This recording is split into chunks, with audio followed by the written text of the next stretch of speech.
One.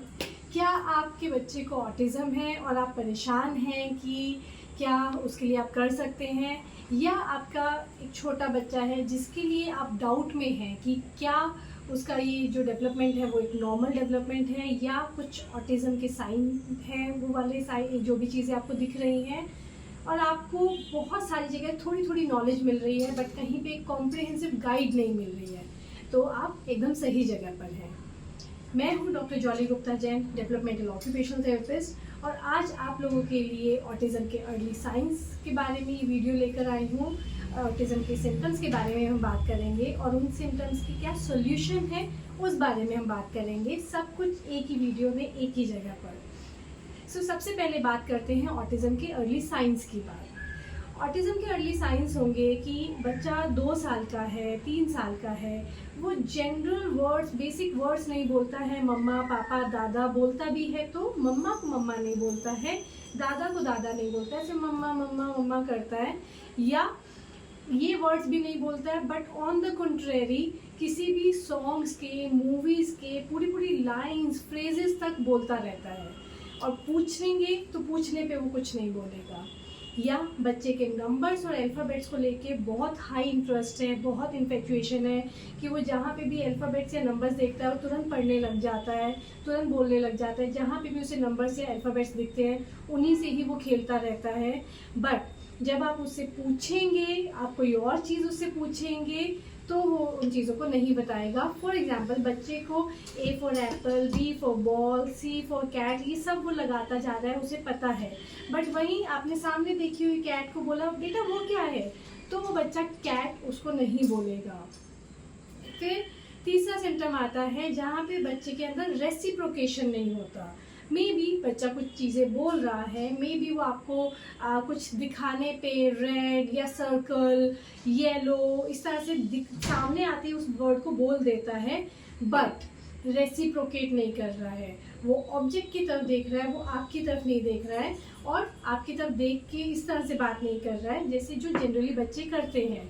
अगर उन्हें कुछ चाहिए या आप उन्हें कुछ दे रहे हैं तो बच्चा पहले हमारी आईज़ को देखता है, फिर उस ऑब्जेक्ट को देखता है।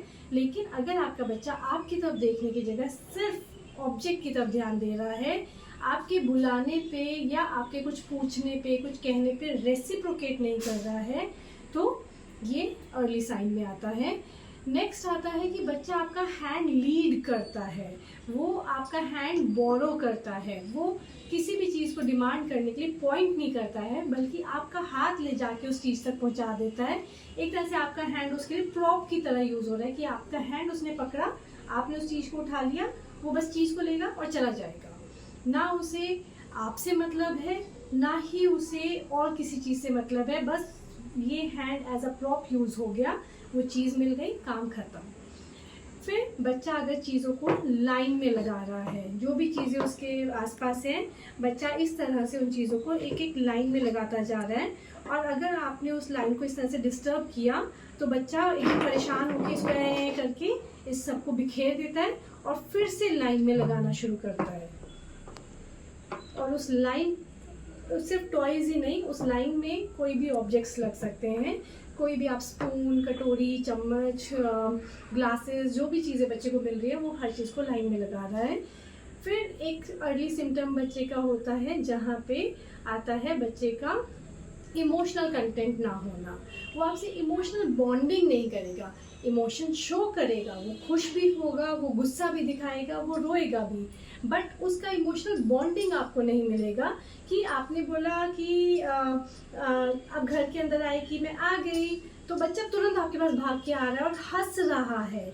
वो आपके पास आएगा लेकिन सिर्फ इसलिए क्योंकि अब आप उसकी नीड पूरी करेंगे, लेकिन इसलिए नहीं कि वो आप आके एडोर कर रहा है, आपको प्यार कर रहा है, या फिर आपको चोट लग गई तो उस चोट पे सहला रहा है, आपकी केयर कर रहा है। वो इमोशनल बॉन्डिंग की आपको कमी दिखेगी। तो अब हम बात करने वाले हैं, ये तो थी अर्ली साइंस के बारे में बात, अब हम बात करने वाले हैं कुछ सिम्टम्स की बात और उनके सॉल्यूशंस के ऊपर। पहला सिम्टम है ऑटिज़म का आई कॉन्टैक्ट, कि बच्चा आई कांटेक्ट प्रॉपर नहीं दे रहा है, बच्चा ऑब्जेक्ट्स को देख रहा है, आईज में नहीं देख रहा है, उसके लिए हम कुछ इस तरह की एक्टिविटीज़ बच्चे को करवा सकते हैं। इन एक्टिविटीज़ का बेनिफिट सबसे ज़्यादा ये है कि धीरे धीरे करके बच्चा आपकी आईज़ में देखना शुरू करता है और ये कम्युनिकेशन का सबसे पहला स्टेप होता है। सेकेंड सिम्टम बच्चों में दिखने को मिलता है डब्ल्यू सिटिंग। कुछ बच्चे शुरू से जब से वो बैठना शुरू करते हैं वो इस तरह से डब्ल्यू सिटिंग में बैठते हैं और इन एक्टिविटीज़ को करके आप डब्ल्यू सिटिंग पे कंट्रोल कर सकते हैं और साथ साथ हैबिट पे भी काम करिए। बार बार इस तरह से क्रिस क्रॉस बच्चे को बिठाइए ताकि बच्चे की जो हैबिट है वो भी ब्रेक डाउन हो। थर्ड सिम्टम आता है बच्चे का हैंड फ्लैपिंग। अगर बच्चा बार बार हैंड फ्लैपिंग कर रहा है इस तरह से या ऐसे करके, कई तरह की हैंड फ्लैपिंग हो सकती है, स्टिलिंग्स हो सकती है।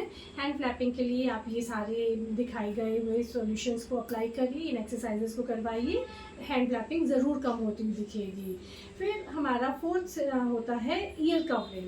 अगर बच्चा बार बार ईयर कवर करता है, जैसे कि कोई भी लाउड साउंड हो रही है या फिर किसी भी पर्टिकुलर साउंड से वो ईयर कवर करता है, तो इस तरह की डिसेंसिटाइजेशन करने से और ये इनपुट्स देने से ईयर कवरिंग में काफ़ी रिलीफ मिलता है। नेक्स्ट होता है सिटिंग टॉलरेंस। अगर बच्चा बैठ ही नहीं पा रहा है, सिटिंग टॉलरेंस ही नहीं है उसमें, तो उस ऐसे में बच्चा और नहीं सीख पाता है।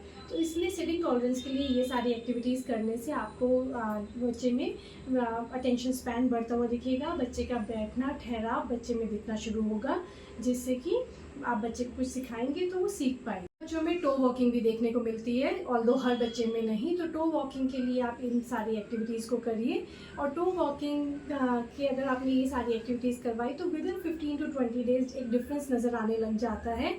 बट ज़रूरी नहीं है